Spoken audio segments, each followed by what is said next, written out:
Au terrain d'exercice, vous est présenté par les tout nouveaux M1 et M2 2017 de TaylorMade. Meilleur en tout. Même si la longueur ne fait pas tout au golf, elle rend le jeu beaucoup plus facile et agréable. Voici mon top 3 des éléments à surveiller pour maximiser votre distance avec votre coup de départ.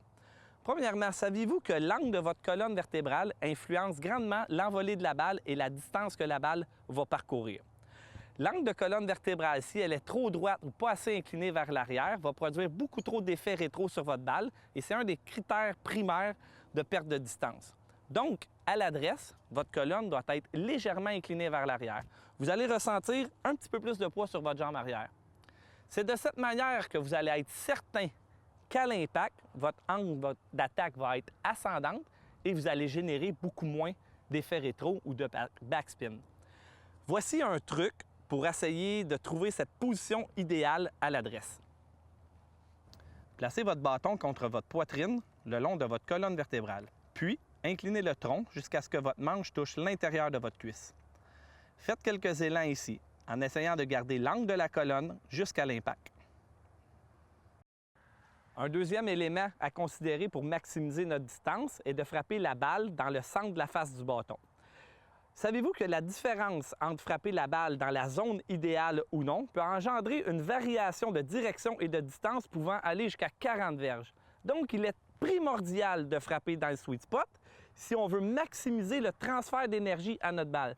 Ce ratio de transfert d'énergie-là doit être aux alentours de 1,5. Je m'explique qu'est-ce que ça veut dire un ratio d'énergie de 1,5. Si votre bâton passe à 100 km/h à la balle, celle-ci devrait sortir à 150 km/h de la face du bâton, ce qui fait un ratio de 1,5. Donc, voici l'exercice pour pratiquer à améliorer notre impact de balle dans la bonne zone. Placez 2 tees de chaque côté de votre tête de bâton. Le but est de réussir une dizaine de frappes sans toucher au tee. Donc, si vous réussissez à frapper des balles sans toucher aux 2 tees, c'est que vous frappez dans la zone idéale d'impact.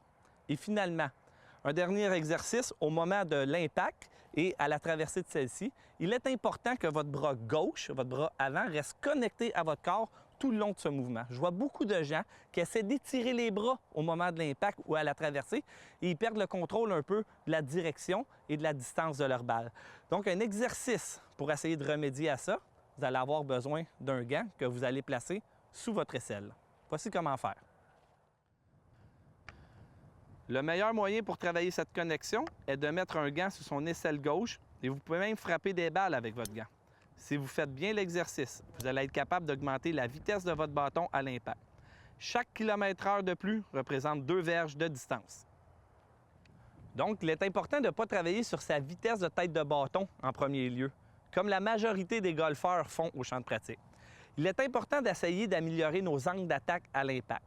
Il faut essayer de frapper la balle dans la phase ascendante de notre élan pour diminuer l'effet rétro de la balle, diminuer le fameux backspin. Ensuite, il ne faut pas oublier de frapper la balle le plus possible dans le centre de la face du bâton. Trouvez le fameux sweet spot. Et finalement, vous pouvez travailler sur votre vitesse d'élan. Essayez d'augmenter la vitesse de votre bâton à l'impact. Mettez ces 3 éléments en pratique et soyez certain que vous obtiendrez un gain en distance. Sur ce, bonne pratique et bon golf!